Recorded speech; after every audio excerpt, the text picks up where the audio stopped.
Welcome into another edition of What Barrie's Talking About from Barrie 360. I'm Dan Blakely. On this week's program, Orillia City Council silencing fireworks in the city, except for celebrations that have been sanctioned by the city. The Barrie Colts season came to an end last weekend, but not before they pushed the Oshawa Generals to 6 games. Green Bowl Foods in Barrie is redefining what it means to eat well. And Saturday is April Pools Day in Bradford. We'll find out what that's all about. We get the conversation started after this. Going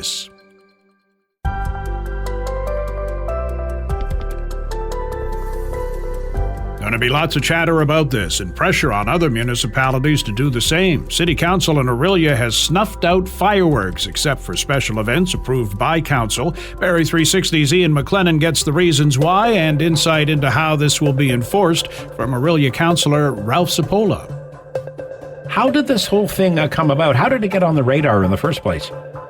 We had quite a few noise complaints throughout the city, and also one of the people complained that because these fireworks were allowed, her grandson got a firecracker, or whatever you call them, and in his hand, and it set off, and it cut all his hand up and everything else. He ended up in the hospital and everything else. So we've had quite a few complaints. And one of the councillors did a survey, and out of 100 people, 99.9% of the people wanted it banned because of the noise, the effects of the smoke, and the chemicals that are involved in the fireworks are very hazardous to animals. And in particular, they would be set off late at night, say around 9:30, 10 o'clock, where babies would be asleep and children would be asleep, and they would wake up. And the noise bylaw was pretty adamant that people wanted it banned. Have other municipalities gone as far as Orillia? Did you look into that? Yes, we did. Bradford banned it a few years back, and I think some of the cities have done it. I'm not quite familiar. I think Barrie's also doing it or did it. Yeah, I know there's been some discussion in Barrie. I know in the city of Barrie they have specific dates where fireworks can be set off. But in Orillia itself, what does the new bylaw stipulate? If I'm a resident and I want to celebrate a birthday, can I light off fireworks, or what are the protocols? Only in public places like parks and that, and you need a permit. And the only time legally that we can set off fireworks in public places in the park is at Canada Day. Everything else is banned under the new bylaw.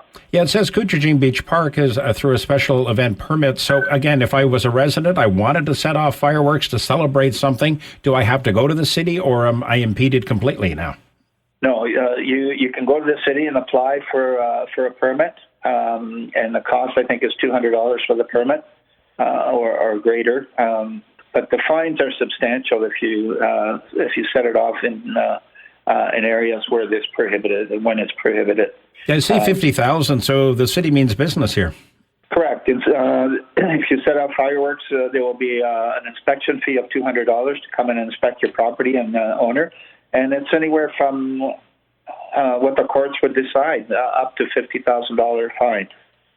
And so right now, with the Canada Day Committee, that's the only time right now that fireworks, I guess, legally can be set off within the parameters of Orillia? That's correct. And the decision to ban them in the city, with the exception of council-approved special events, and it comes in very careful consideration. Public safety, environmental impacts, the feedback from residents, and as councillors, we have to listen to the public. They do not want fireworks in private places, in homes, in residential areas anymore. I'm just wondering, Councillor Cipolla, with regards to bylaw and how this will be enforced, do you have numbers available, or do you have the body count that can respond to these calls, or do you need more bylaw? What's the status there? I'm not speaking for staff, but I think we will probably need some extra help. The police will also help with the noise bylaws. In the previous, the police were the ones that would investigate the noise bylaw with the fireworks. But now I think it's up to the bylaw officers to field the complaints. At the end of the day, is this basically about respecting your neighbor? You're absolutely right. It's protecting human life and protecting the safety of people, your next door neighbor, your whole community. And when I think you probably know, when the fireworks went out, there's smoke, and then dogs would be barking all over the place and everything else. So I think it's out of respect for the neighborhood and for the residents. You're absolutely right. And finally, Councillor, if normal protocol, if somebody has a concern, somebody is setting off fireworks, they go through the normal procedure. If like any other bylaw complaint or concern? They can contact City Hall at 705-325-3506, and somebody will deal with it.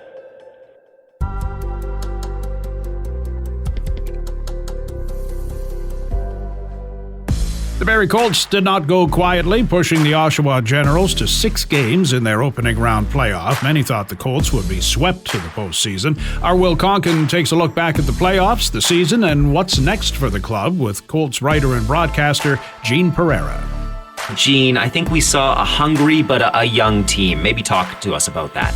Yeah, it was a year where they, I think it started out in a bit of disappointment. They expected bigger things coming into this season, but at the trade deadline, they realized that it was best to look for the future. And, it took a couple of weeks, but, guys like Bo Jelsma really picked up this team. And, it was the resilience of this young hockey club was just something fun to watch. And it turned out that all of a sudden they started drawing fans. I think they were just a fun bunch to watch. And, they got into the playoffs, found a way into the playoffs, and then in the first round matchup with Oshawa, the Generals were the heavy favorites, but they gave Oshawa everything they could handle, and they took it to 6 games in a series that maybe they could have won. There's obviously some controversial calls that the Colts thought they got the short end of, but that's something to build on. So when you look at this young club, I think they can come out of this season, feeling pretty good about what they accomplished, even though they lost in the first round. I think it really answered a lot of questions, and when you look at this lineup going into the future, you look and you start in net, and I think Sam Hillebrand, his outstanding play in the playoffs, really proved that he could be a number one, and that was one of the big questions the Colts had as they went down the stretch here: is do they have the goaltenders? To move forward, would Sam Hillebrand be the guy? And he proved he can be that guy. And then, you look at the blue line, and obviously the loss to Bowick, you really hurt them all season, but he's going to be back healthy, and that's going to be a big part. There's a guy that can log 25, 30 minutes a game, and, again, one of the top young defensemen in the CHL, so the Edmonton Oilers prospect, so he's going to be a big return. And then you look elsewhere, Keyshawn Aitchison, who really took his game to another level, and I think there's just so much more. And, all of a sudden he's on the Hockey Canada radar, and it's something to be excited about, his kind of brand of hockey where he plays with that physical edge and gets under, opposing forward skins, and, just outstanding defenseman that I think is going to take another big step. And, rookie Jack Browdy, who just was outstanding all year, and again, another guy that can kind of play two ways. And Grayson Tiller, just after he came back from injury, was just outstanding and into the playoffs and was a real force. And you got that top four moving forward. All of a sudden, that's a pretty good core to build around. And then, of course, there's the core up front. Obviously, Bo Jelsma leads this team, the captain, in every way, and he's a heart and soul guy. And you can see in the seconds, in that Game 6 against Oshawa, he was trying to do everything he could to will his team back. And that's the type of leader he is. And got that guy coming back next year. That's a big part. And obviously, Cole Baldwin, Riley Patterson, 2 NHL draft prospects who are going to be that much better next season. Again, Bodie Stewart, who really another draft prospect who I think in that second half in the playoffs, it's that build up to consistency, but he can be a force, one of those guys that not afraid to drive to the net. And, So you look at this team, I mean, they got the pieces to move forward, the core to build around. And talking to Marty Williamson, he says they are going to add that's something, probably in the off season. I'd probably expect them to add probably another big defenseman. And again, they can do that through the CHL import draft, which is coming up in July. So the ability to add another really good forward or defenseman through that way. And of course, there's the OHL draft, which is this Saturday. Barrie is the 5th overall pick, and it's a draft that's loaded with offensive forwards. Who are some prospects on the radar for the Colts, you think? Well, I think, when you look at it, Valentin, the Marlies prospect is probably going to go first or second overall. I think there's a couple of kids there that, there's Manny Malhotra's son, who is also a big part, a young prospect up there. But, talking to scouts, this OHL draft is absolutely loaded with great offensive forwards. And I think that will probably, Barrie doesn't like to kind of tip their hat to what they're going to do.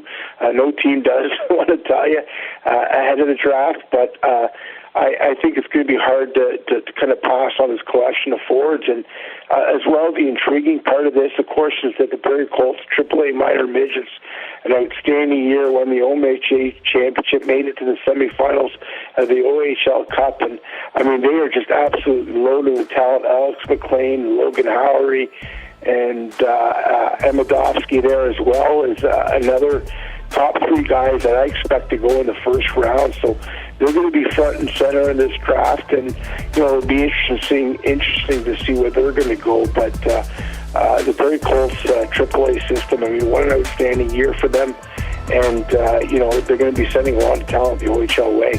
Well, overall, we really appreciate you lending us your insight this season, Gene. It's always a pleasure chatting, and good thing is there's always more hockey to come. Till next time there, buddy. That's great. Thanks, Phil.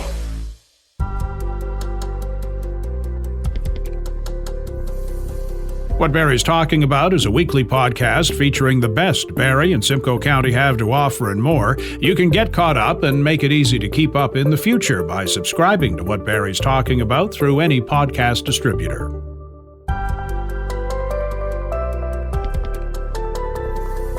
Still to come on What Barrie's Talking About, April Pools Day in Bradford and eating healthy with byproducts from food manufacturers.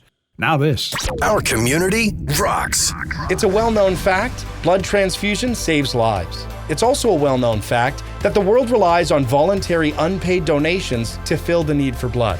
The need for blood never ends. Canadian Blood Services in Barrie is calling on you to help save a life. Please consider donating today. Appointments are mandatory and must be booked in advance. Book today at blood.ca, through the Give Blood app, or by calling 1-888-2-DONATE. Our Community Rocks is brought to you by 400 Chrysler and Barrie Chrysler, winners of the 2022 Pay It Forward Award at the Barrie Business Awards. Our community rocks on Barrie's Rock Station. Rock 95. This is What Barrie's Talking About from Barrie 360. I'm Dan Blakely. 160 people drown in Ontario every year, and in most cases those deaths were preventable. The town of Bradford hosting an April Pools Day event this weekend to pass on life-saving water skills to children and adults. Andrew Sorokin, who's been interning with us from Algonquin College, tracked down aquatic leader Courtney Andrade to find out more. The town decided to start this event 7 years ago, I think it said. Why did they decide to do that? So part of my role as aquatic leader is, and I haven't been doing it for a really long time, probably about 3 years now, is water safety and educating the members of the community. So from my knowledge, part of the reason why they started it was to kind of join together with other organizations within the community. So the fire department, we have the paramedic services, along with the South Simcoe Police. And the main goal of the event is to educate the patrons conversations in the community about boat safety and life jackets, and it's kind of our annual kickoff for drowning prevention into the summer. And you guys have a focus on life jackets this year. Why did you choose that? I think life jackets are kind of an important one that people often forget about. It's a really important water safety message that we drill into the community members. So making sure that you find the right size life jackets. And a life jacket really only works if you use it. And another key important water safety message that kind of ties into that is when parents aren't supervising their children, a life jacket is kind of an extra safety measure that will help reduce the amount of drownings in our community. When someone's attending this event, what do you think they should expect for this event? So around 12:30, we're going to have the various organizations, the fire department, the police. We're going to have potentially a fire truck and an ambulance where families and the members of the community can kind of do some tours of those. And then we're going to have a aquatics booth. So we'll be selling. We'll just have some kind of activities. There'll be a little spot where kids can try to do compressions on mannequins, so learning to do CPR. We're also going to have Buddy, the lifeguard from the Life Saving Society. He's going to come in. We'll have one of the staff members wear the uniform and then kind of go around, and if anyone wants to take pictures with them. And then around 1:30, we have a free leisure swim. So we have a couple water safety activities in the pool. So there is one around 1:30, and then we have a relay with the participating organizations. And usually the relay is usually a big hit. We also have the mayor and council coming in for the event. And the relay, very straightforward. It's just about 100 meters. There'll be 4 people per team, and then it's kind of a good opportunity for the organizations to kind of compete against each other, and then the patrons attending the public swim can also kind of watch and engage in the relay. And then there'll be a couple other water safety stations after that about boat safety and then also life jackets. And how has attendance been over the past couple of years, and what are you guys anticipating for this year? We are hoping that we do get like a decent amount for this year. We have advertised it, I think, a little bit more than in the past. And we've also, last year, we actually raised about $2,500 for water safety that goes towards drowning prevention. So our goal to also raise money has kind of increased, and I think we've kind of put ourselves out there in the community over the last couple of years and just kind of promoting water safety and just getting our name out there. And the fundraiser you guys are hosting this year, will that be the same kind of thing that you guys were doing last year as well? This is actually the first year that we're kind of offering it since COVID. It is the first time we've offered it in a while, so we've kind of outlined it the same as it has been in the past, obviously with some modifications and obviously kind of more advertising just to get it out to the community. I also believe there is a hockey tournament running that weekend, so that will also help generate more participants in the community to attend the event. And the town holds a couple awards, the Smart Water Award and the Darnell Challenge Cup. Can you tell me something about those awards and what it means to have those awards right now? Yeah, so the Darnell Cup essentially is an award that goes out to communities, smaller communities with only one pool, who essentially promote and attend events throughout the summer or even out throughout the year. And the Water Smart Award is something that the town of Bradford has won multiple times over the last probably 7 years, I would say. And it just kind of goes to show that everything that our staff have done really is kind of being seen and recognized, and that our messages are getting out there to the community. No additives, no preservatives, lots of protein, lots of fiber. Green Bowl Foods in Barrie is serving up nutritious meals in part from upcycled ingredients from food manufacturers. Barrie 360's Will Conkin gets the details from Green Bowl founder Max Jamshidian. I realized that, wow, we have a lot of food waste in Canada. More than 60% of food is wasted. And then I started to learn about the food waste, 60%, the impact of food waste on the environment, landfill, because they go to the landfill and they generate gas emission, global warming. I said, oh my God, we have a lot of food waste. And the solution, normally the solution for food waste is just to reuse them or to upcycle. Upcycling means when you save a food from landfilling and use it for human or animal, and we call them upcycle. Then I said, okay, how we can upcycle these food byproducts? Because there are kind of different methods. You can reduce the food waste at source by some technologies, or you can reuse them or upcycling in the other foods. And then I just realized that we have some facilities that they dehydrate food byproducts, for example, carrots or spinach pulp, and they provide some powders. Or some factories, they use, like, for example, unused oranges or vegetables or fruits, and they make a juice from them. But finally, they have pulp, and the pulp goes to the landfill. Imagine we are poor, and we are putting our money into the garbage, and we are paying somebody to dump this garbage. And lastly, there are many people looking for healthy foods, but they are expensive. They are not convenient. They are frozen. They are supplements. And I took around in all of the stores in Canada. I didn't find a shelf stable. Shelf stable means you don't need to refrigerate your food or freeze them. So I said, okay, now we have 4 problems: shelf stable, convenient, healthy food, which is absence. We have food waste, we have landfilling, and also the food factories that they have to pay someone to collect this food waste or food byproducts and landfill it. So I said, now how we can solve the problem by another problem, So I said, okay, now we should develop some ready-to-eat meals that they are healthy, they are high in fiber and high in protein, and also at the same time resolve all of these problems that I mentioned. That's why Green Bowl Foods was born. We worked, me and my partner and I worked roughly 1 year to develop these products. We developed more than 12 kind of products, and we selected just 4 to start the production. So these 4 products that we decided, according to the panelists, so we decided to have 2 kind of mix of rice and beans, and rice and chickpeas, 1 quinoa and 1 lentil. So, and this specialty for these products that they are very high in fiber. For example, the fiber pots are lentil with carrots and barley. It provides 80% of your daily fiber. 80% is huge, and it's in the whole world you can never find a similar product that provides this amount of protein, fiber, iron, and potassium in just one single serving. So if I'm interested in buying one of these products and I'm living in Barrie, what's the kind of process do I go through? I go in there, I can see the products, maybe tell me how much they are, kind of what's the details of that if I'm interested in buying them at the Barrie location. Sure. We are at 112 Commerce Park Drive, so we will be happy to see the customers know. Yeah, we don't have a store at the facility, but if they are interested, they can come and buy them.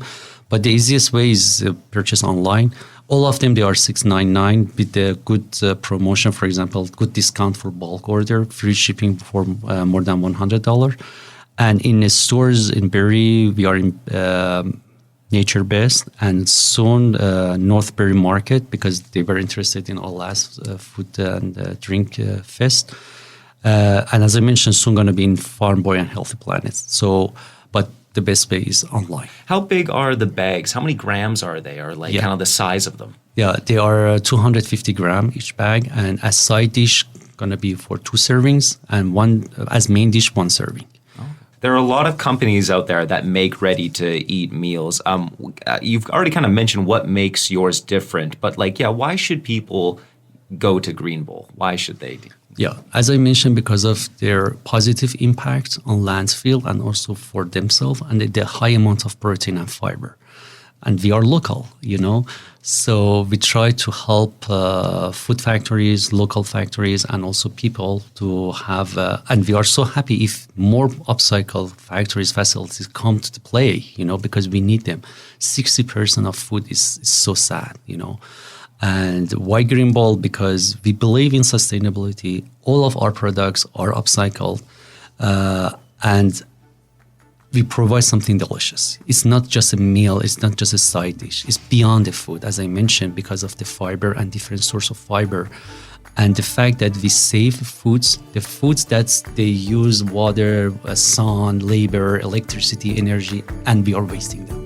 So that's a good feeling that I have, and every consumer that eat the product, it means that you're helping the environment and you're reducing your footprint and also the gas emission.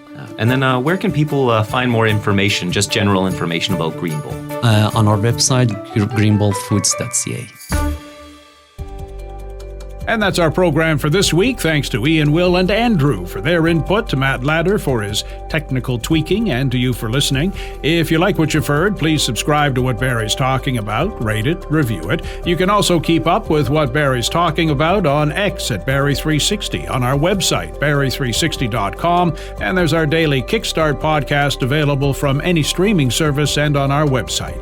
I'm Dan Blakely. Hope you'll join us again next week.